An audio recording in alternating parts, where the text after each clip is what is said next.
തമ ഇന്നിപ്പോൾ കഷായത്തിൽ വിഷം നൽകി കൊടുത്ത് ഗ്രീഷ്മ തൻ്റെ കാമുകനെ കൊലപ്പെടുത്തിയ കേസിൽ ഗ്രീഷ്മയ്ക്ക് വധശിക്ഷ നൽകിയിരിക്കുകയാണ്. എങ്ങനെ കാണുന്നു ഈ വിധിയെ?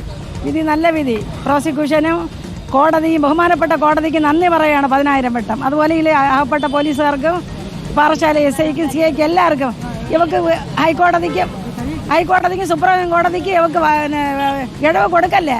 എങ്ങനെ നോക്കുന്നു ചേച്ചി? എങ്ങനെ നോക്കി കാണുന്നു ഈ വിധിയെ? മോനെ, ഈ വിധിയെ ഞാൻ 100% അംഗീകരിക്കുന്നു. കാരണം ഒരു അമ്മമാർക്കും നമ്മളൊരു മക്കളെ പ്രസവിക്കുമ്പോൾ എന്തുമാത്രം പ്രതീക്ഷകളോടെ വളർത്തുന്നു. അപ്പോൾ ഒരു കുഞ്ഞിന് ഒരു അമ്മമാർക്കും ഈ ഗതി വരരുത്. ഇവളെ ഇതല്ല ശിക്ഷ, ജീവപര്യന്ത വധശിക്ഷയും ഞങ്ങൾ 100% അംഗീകരിക്കുന്നു. പ്രോസിക്യൂഷൻ വിനീത് കുമാർ നമുക്കൊപ്പമുണ്ട്. എങ്ങനെ കാണുന്നു ഈ വിധിയെ? വിധിയെ തീർച്ചയായിട്ടും വളരെയധികം സ്വാഗതം ചെയ്യുകയാണ്. കാരണം അങ്ങേയറ്റം ഒരു പരീക്ഷണഘട്ടം നിറഞ്ഞ ഒരു അതായത് അന്വേഷണത്തിൻ്റെ ഘട്ടം മുതൽ അവസാനം തെളിവുകൾ എടുക്കുന്ന ഘട്ടം വരെയും ഗ്രീഷ്മ കുറ്റക്കാരി ആണെന്ന് കണ്ടതിന് ശേഷമുള്ള ആർഗ്യുമെൻ്റ് നടന്നപ്പോഴെല്ലാം തന്നെ ഇതൊരിക്കലും ഗ്രീഷ്മയ്ക്ക് പരമാവധി ശിക്ഷ കൊടുക്കാൻ പാടില്ല എന്നുള്ള തരത്തിൽ ഒരു വാദം നടത്തിയതിനെ അതെല്ലാം നമുക്ക് പ്രോസിക്യൂഷന് ഖണ്ഡിക്കാനായിട്ട് കഴിഞ്ഞു. ആ പ്രോസിക്യൂഷൻ നേരിട്ട് കണ്ട വിക്ടിംസ് ഒന്നുമില്ലായിരുന്നു. സാഹചര്യ തെളിവുകളുടെ അടിസ്ഥാനത്തിൽ മാത്രം ഈ കേസ് ഫ്രെയിം ചെയ്തപ്പം ഒരു വധശിക്ഷ എന്നത് നിങ്ങൾ പ്രതീക്ഷിച്ചിരുന്നോ പ്രോസിക്യൂട്ടർ എന്ന നിലയിൽ? തെളിവുകളുടെ അടിസ്ഥാനത്തിലല്ല ഞാൻ പ്രതീക്ഷിച്ചത്. പക്ഷേ ഈ കേസിൻ്റെ ചെയ്ത രീതിയും പ്രതിയുടെ ആ ഒരു മാനസിക തലവും അതുപോലെ ഒരു ഡൈബോളിക്കും ഒരു ഡസ്റ്റാർട്ട്ലി മാനർ ഓഫ് പ്രവൃത്തി എന്ന് പറയുന്നത് ഒരു പൈശാചികമായിട്ടുള്ള രീതിയിലേക്കാണ് പ്രതി ചെയ്തത് എന്നുള്ളത് അന്വേഷണ മധ്യേയും ഞാൻ കേസ് കോടതിയിൽ പ്രസൻറ്റ് ചെയ്യുന്ന സമയത്തും അതിലേക്ക് വേണ്ടി പഠിച്ചപ്പോഴും ഒക്കെ ഞാൻ മനസ്സിലാക്കിയിരുന്നു. അതിനു വേണ്ടിയിട്ട് യഥാർത്ഥത്തിൽ ഒരു rarest of the rare case ആണ് ഇത് എന്നുള്ളത് ആ സമയത്ത് തന്നെ എനിക്ക് തോന്നിയിരുന്നു. എങ്കിലും അവസാന വാദം കഴിയുന്നതുവരെയും കോടതി അത് പരിഗണിച്ച് അത് വിധിക്കുന്നത് വരെയും അത് നമ്മൾ പറയാൻ പാടില്ലാത്തത് കൊണ്ട് ഞാൻ പറഞ്ഞില്ല എന്നുള്ളതേ ഉള്ളൂ. കോടതി ഞാൻ ഉദ്ദേശിച്ചതുപോലെ തന്നെ ആ എല്ലാ സാഹചര്യങ്ങളും വിലയിരുത്തി ഒരു വധശിക്ഷ വിധിച്ചത് തീർച്ചയായിട്ടും നീതിപൂർവമായിട്ടുള്ളൊരു വിധിയാണ്. ഒരു പ്രോസിക്യൂട്ടർ എന്ന നിലയിലപ്പുറം എനിക്ക് തോന്നുന്നു ഈ കുടുംബവുമായി കുറച്ച് പേഴ്സണലായി നമ്മുടെ ജോലിയാണ് ചെയ്യുന്നത് എങ്കിൽ പോലും അവരുടെ ഒരു സങ്കടം ആ മകനെ തിരിച്ചു കൊടുക്കാൻ ആർക്കും കഴിയില്ല. പക്ഷേ അവരെ കുടുംബത്തെ ഒന്ന് സാറ്റിസ്ഫൈ ചെയ്യാൻ താങ്കൾക്കും താങ്കളുടെ ടീമിനും കഴിയും.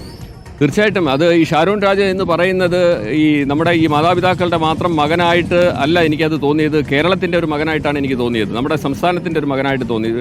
കേരള സംസ്ഥാനം എന്ന് പറയുമ്പോൾ ഗവൺമെൻറ്റും കൂടി അത് അത്രയും വളരെ ഡീപ്പായിട്ട് മനസ്സിലാക്കിയത് കൊണ്ടാണ് അത് ഏറ്റെടുക്കാനായിട്ട് എനിക്ക് നിർദ്ദേശം നൽകുകയും സ്പെഷ്യൽ പബ്ലിക് പ്രോസിക്യൂട്ടർ എന്ന രീതിയിൽ എന്നെ അപ്പോയിൻറ്റ് ചെയ്യുകയും ചെയ്തത്. അത് ഞാൻ യഥാർത്ഥത്തിൽ ബന്ധുക്കളുടെ ആ ഒരു വൈകാരികമായ തലത്തിലേക്ക് ഒരിക്കലും ഞാനത് പോയിട്ടില്ല. തിരിച്ച് ഇന്ന് കേസിൻ്റെ വിധി കഴിഞ്ഞ് തിരിച്ച് വരുമ്പോൾ ഒരു കൂപ്പുകൈകളോട് എൻ്റെ അടുത്ത് വന്നിട്ട് നന്ദിയുണ്ട് സാർ എന്ന് പറയുക മാത്രമേ ഉള്ളൂ. അല്ലാതെ തെളിവ് കൊടുക്കുന്ന സമയത്താണ് ഞാൻ ഇവരെ ബന്ധുക്കളെ ഞാൻ കാണുന്നത്. 1-2 തവണ കേസിനെക്കുറിച്ച് അന്വേഷിച്ച് ഈ ഷാരോൺ രാജിൻ്റെ ബ്രദർ എൻ്റെ ഓഫീസിൽ വന്നിട്ടുണ്ട് എന്നുള്ളത് ഒഴിച്ചാൽ മറ്റൊരു വൈകാരികമായിട്ട് ഞാൻ ഒരിക്കലും ഈ കേസിനെ ഷിമോൻ്റെ ഒരു ഇടപെടലും ഈ സമയത്ത് പറയേണ്ടി വരും അല്ലേ?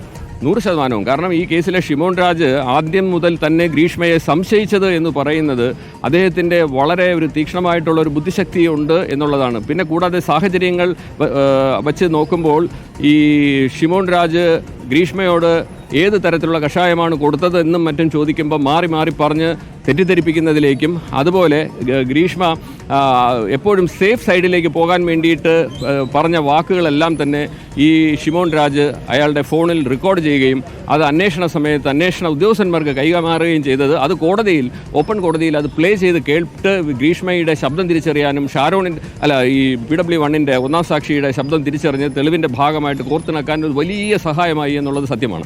അമ്മയെ വെറുതെ വിട്ടതിനെതിരെ ഏതെങ്കിലും തരത്തിൽ അപ്പീലോ മറ്റോ പോകാൻ ആലോചിക്കുന്നുണ്ടോ പ്രോസിക്യൂഷൻ? ഇല്ല, ഒരിക്കലും അമ്മയെ വെറുതെ വിട്ടതിൽ കോടതി അതും നീതിപൂർവമായിട്ടുള്ളൊരു വിധി എന്നാണ് ഞാൻ കാണുന്നത്. കാരണം 2 പേർക്ക് എതിരായിട്ട്, അതായത് 3ാം പ്രതി നിർമ്മലകുമാരൻ നായർക്കും 2ാം പ്രതി ഇപ്പോൾ വെറുതെ വിട്ട സിന്ധുവിനും എതിരായിട്ട് പോലീസും അതുപോലെ കോർട്ട് ചാർജും 201 IPC എന്ന് പറയുന്ന തെളിവ് നശിപ്പിക്കൽ എന്ന ഒറ്റ വകുപ്പ് മാത്രമേ അതിനകത്ത് ഉണ്ടായിരുന്നുള്ളൂ. പോലീസും അത് തന്നെ കണ്ടെത്തിയിരുന്നുള്ളൂ. എന്നാൽ ഈ വിഷം കലർത്തിയ ശേഷം അവിടെ വീട്ടിൽ സൂക്ഷിച്ചിരുന്ന കുപ്പി മറ്റൊരു റബ്ബർ പുരയിടത്തിലേക്ക് എടുത്ത് വലിച്ചെറിഞ്ഞ് തെളിവ് നശിപ്പിച്ച ഒരു ഭാഗമാണ് സിന്ധുവിനുണ്ടായിരുന്നത്. അവിടെ നിന്നാണ് 3ാം പ്രതി എടുത്തുകൊണ്ടുവന്ന് വളരെ വലിയ ദൂരെയുള്ള ഒരു കൈതക്കാട്ടിൽ കൊണ്ടുപോയി ഒളിപ്പിച്ചു വെക്കുന്നത്. അപ്പോൾ ഈ മറ്റ് ഗ്രീഷ്മയ്ക്കും നിർമ്മലകുമാരൻ നായർക്കും മാത്രം കണ്ട ഒരു ഭാഗം അല്ലെങ്കിൽ അറിയാവുന്ന ഒരു കാര്യം ഈ തെളിവ് നശിപ്പിച്ചത് അവർ പ്രതി നടത്തിയ കുറ്റസമ്മതമല്ലാതെ മറ്റൊരു തെളിവും പോലീസിന് കണ്ടെടുക്കാൻ കഴിയില്ല. ഇതിനകത്തൊരു സംശയം, സിന്ധു വലിച്ചെറിഞ്ഞ കുപ്പി നിർമ്മലകുമാരൻ കൊണ്ടുപോയി സൂക്ഷിച്ചു എന്നതാണ്. പക്ഷേ പോലീസിൻ്റെ കണ്ടെത്തലനുസരിച്ച് സിന്ധു അങ്ങനെ ഒരു കോടതിയുടെ കണ്ടെത്തലനുസരിച്ച് സിന്ധു അങ്ങനെ ഒരു കുപ്പി വലിച്ചെറിഞ്ഞിട്ടില്ല. അപ്പം നിർമ്മലകുമാർ ഇതുകൊണ്ട് വെച്ചു എന്ന് പറയുമ്പോൾ മേൽക്കോടതിയിലേക്ക് സമീപിച്ചാൽ അദ്ദേഹം പെട്ടെന്ന് ഈ കേസിൽ നിന്ന് കുറ്റവിമുക്തനായുള്ള ഒരു സാധ്യത കാണുന്നുണ്ടോ? അങ്ങനെയല്ല, കോടതി ഒരിക്കലും അങ്ങനെ കണ്ടെത്തിയിട്ടില്ല. കോടതി കണ്ടെത്തിയത് പ്രോസിക്യൂഷൻ പറയുന്നത് പോലെ അല്ലെങ്കിൽ പോലീസ് ചാർജിൽ പറയുന്നത് പോലെ ഈ പറഞ്ഞിരിക്കുന്ന കുറ്റസമ്മത മൊഴി അല്ലാതെ മറ്റ് തെളിവുകൾ, കാരണം അവിടെ CCTV ദൃശ്യമോ അല്ലെങ്കിൽ ഏതെങ്കിലും ഒരു അയൽവാസി കാണുകയോ ചെയ്തിട്ടില്ല, ഒരു സാക്ഷിയെ കിട്ടിയിട്ടില്ല പോലീസിന്. അങ്ങനെയുള്ള ഒരു സാക്ഷികളുടെ അല്ലെങ്കിൽ തെളിവിൻ്റെ അഭാവം കൊണ്ട് മാത്രം ആണ് കോടതി ആ പ്രതിയെ വെറുതെ വിട്ടത്. അത് നീതിപൂർവമായിട്ടുള്ള ഒരു വിധിയായിട്ടാണ് എനിക്ക് തോന്നുന്നത്.